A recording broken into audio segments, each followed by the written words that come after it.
Before we begin Unit 29, here is the answer to the Unit 28 question. The best answer is choice C.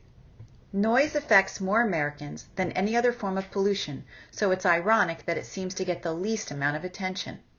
Noise is unwanted sound and is measured using two fundamental properties, amplitude, loudness, and frequency, pitch.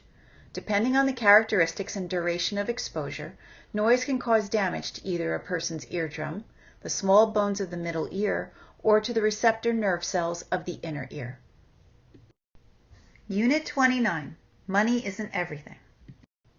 If people do change their values and decide to take a sustainable approach to their decisions, what might the future look like? Imagine cities in which solar and other locally available renewable energy resources are used instead of fossil fuels. Places where buildings are heated and cooled by natural means. In these cities, the infrastructure will be designed and organized to make it easy for people to get from place to place without relying on cars. Efficient energy and careful resource use will be a way of life.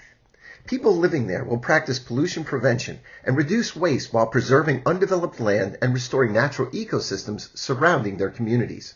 It will be normal to see living buildings that have gardens in, on, and around them. Community-supported farmers markets will become common practice. Zoning regulations and agreed-upon policies will keep urban sprawl to sustainable levels. Believe it or not, eco-cities like these are developing all over the world. If you believe a transformation from our existing way of life to one that's truly sustainable is unrealistic, examine the reasons for your conclusion. Is it because you believe there's insufficient technology? Or is it because you feel people will never sacrifice economic gain for a sustainable way of life? If you answered, people will never sacrifice economic gain, you're not alone.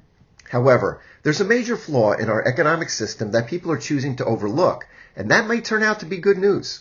Let's see if we can shed some more light on this oversight and why it could be the driving force toward a sustainable future.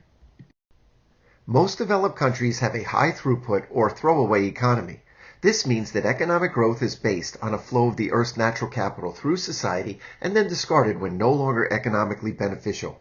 This is clearly an unsustainable practice. To better understand the fundamental flaw in our economic system, imagine that a man inherits a large sum of money and continuously withdraws cash to support an extravagant lifestyle without ever replenishing his account. It doesn't take a PhD in economics to realize that when the money runs out, the man's lifestyle will have to change. Now consider the fact that our economy draws natural capital from our planet to support our way of life, but we fail to return or replenish those resources. How is this any different from the man using up his inheritance? It's not. In fact, the term economic growth is misleading because the only reason our economy is growing is because the Earth's natural capital is shrinking.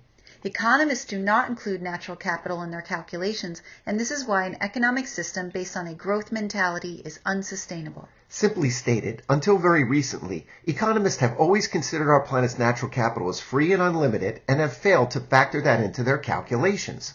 To illustrate the magnitude of this problem, consider that plants purify our air and water and provide this service for free. Scientists have estimated that it would cost our economy trillions of dollars per year to duplicate this effort using our own existing technologies. There's no way around it. Just like the man who is destined to run out of his money, we are destined to run out of natural capital. So, is a significant transformation from our existing way of life to one that is truly sustainable realistic? The answer to this question depends on all of us, and most importantly, the teachers of our future leaders who must understand how sustainability and economic concepts are related. Remember the man that blew his inheritance on an extravagant lifestyle? If you were in his shoes, you probably would have found a way to make the money last and possibly grow. As a global society, our future leaders will have to work together to find ways to make our natural capital last and possibly grow. Economists can and must include environmental loss in the price of goods and services, and everyday people will need to understand that natural capital has a cost, so they will be willing to accept some level of economic sacrifice. Future leaders will need to rethink the purposes of their businesses. Whereas once the purpose was to make a profit, now that goal will need to morph into making a profit without harming the environment or diminishing natural resources. If governments reward environmentally sustainable practices, there will be a shift towards full cost pricing. In other words, the price of products will reflect the cost of natural capital losses. Although this is an obvious sacrifice for everyone, It will become more acceptable as people begin to realize that the additional costs will allow our society to replenish lost natural capital and sustain a standard of living, not just for ourselves, but for future generations as well. The good news is that our economy doesn't have to suffer. In fact, only a sustainable economy is capable of true prosperity. Consider the jobs that will be created and the money that will be made by shifting to an eco-friendly society. In order to realize a truly sustainable world, a myriad of new and exciting career opportunities will become available. There will be a need for expertise in careers such as aquaculture, biofuels, environmental education, nanotechnology, pollution prevention, solar cell technology, urban planning, and hydrology, just to name a few. Instead of taking, using, and throwing away, we will base our economic stability on the use of solar energy, recycling materials, and supporting biodiversity on our planet. The truth is that as long as we live by the principles of sustainability, there is no reason that our economy cannot prosper. Imagine that you and your loved ones are stranded on a deserted island with no food, water, or chance of rescue. If offered $10 million or the chance of being rescued, which would you choose? As hard as it might be to turn down the money, you would certainly choose the rescue. At least I hope you would. This may be a silly analogy, but it really does hit the mark.